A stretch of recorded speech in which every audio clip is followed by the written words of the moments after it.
मैं वही कह रहा हूँ, निषेध निषेध मतलब मना ही। और जब व्रत पारण करते हैं तो जो निषेध वस्तुएं होती हैं उन्हीं से पारण करना चाहिए।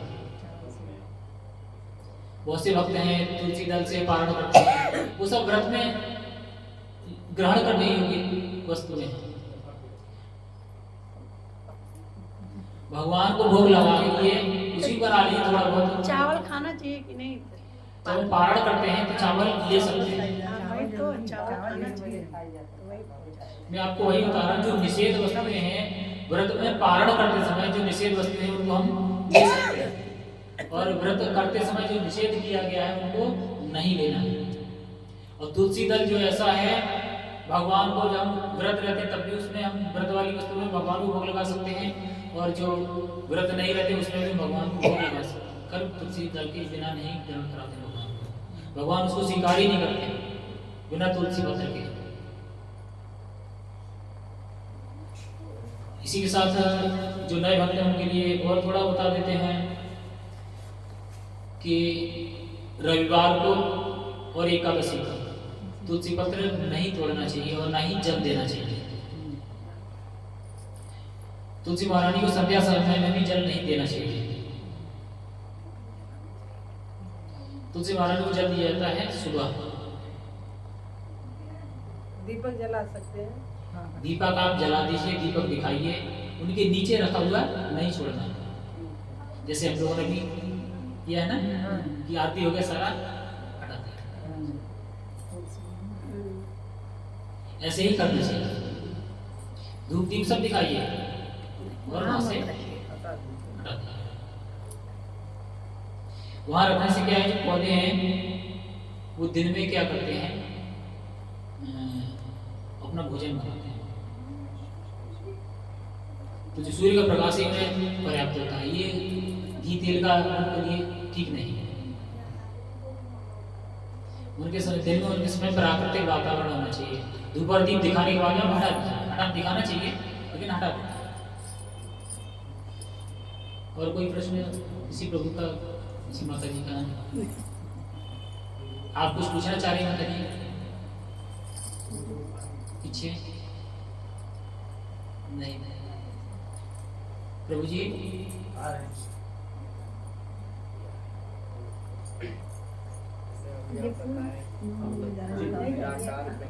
मुस्लिम समुदाय, सिख समुदाय को उसी में आता है। वो गुरु सनातनी, वो सनातन धर्म का ही हिस्सा है। हाँ, कभी आप गुरुवाणी को सुनिएगा, गुरुवाणी कभी सुनिएगा, उसमें राम कृष्ण का नाम बिल्कुल आता है। गुरु नानक कहते हैं, राम दी चिड़िया राम का खेत, छक्को चिड़िया भर भर पेट।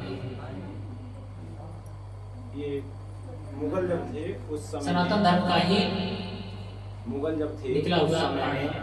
और इसका निर्माण कैसे हुआ है? जब मुगल भारत में आए तो सनातन धर्म की रक्षा के लिए हर परिवार से एक एक व्यक्ति, एक योद्धा निकाला जाता था सेना में शामिल होने के लिए, सनातन धर्म की रक्षा करने के लिए।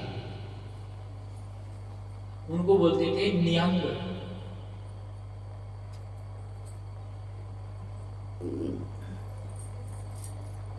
तो वो ग्रुप जो है धीरे धीरे, और उसको चलाने का जिम्मेदारी जो है उसमें ब्राह्मण भी थे। ऐसा नहीं है कि ये ऐसे ही पैदा हो गया।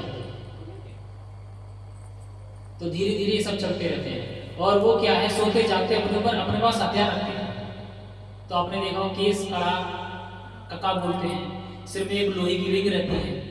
जब कभी दुखी आ गया निहत्ते हैं तो उसको रिंग को निकालो, अपना बचाव कर सकते, शत्रु पर प्रहार कर सकते। वो इसलिए, वो दिखावा नहीं है कुछ भी।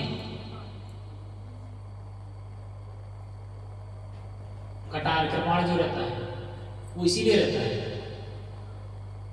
पहले जो है ये योद्धा जो है 5 हथियार रखते थे, 5 हथियार रखते थे, धनुष बाण, तलवार, बर्छी और भी, मतलब वो 5 हथियार लेकर रखते थे अपने पास में। आपने देखा होगा अभी गुरु गोविंद सिंह के जो बच्चे हैं उनका शहीद दिवस मनाया गया था। तो इसीलिए बनाया गया था, क्योंकि उन्होंने धर्म नहीं त्यागा। उनसे कहा गया था इस्लाम स्वीकार कर लो तो हम तुम्हें छोड़ देंगे। गुरु गोविंद सिंह जी से भी ऐसे ही कहा गया था, अगर तुम इस्लाम शुरू कर दो, स्वीकार कर लोगे तो हम तुम्हें राजा बना देंगे। बंदा बहादुर जो है वो भी सनातन धर्म की रक्षा के लिए ही अपने शरीर को त्याग दिए। उनके शरीर को चिमटे से, गर्म चिमटे से मांच नोच के निकाला गया था कि सनातन धर्म स्वीकार कर, लेकिन उन्होंने नहीं स्वीकार किया। ऐसे सनातन धर्म की रक्षा करने के लिए जो ग्रुप है वो कालांतर में पहले सिंह कहलाते थे, फिर उसका अपभ्रंश करके सिख बना दिया। 1986 में मान्यता भी दे दी अलग धर्म की। और हमें तोड़ने के प्रयास में एक अलग धर्म की मान्यता दे दी 1996 में। इससे पहले जितने भी गुरु को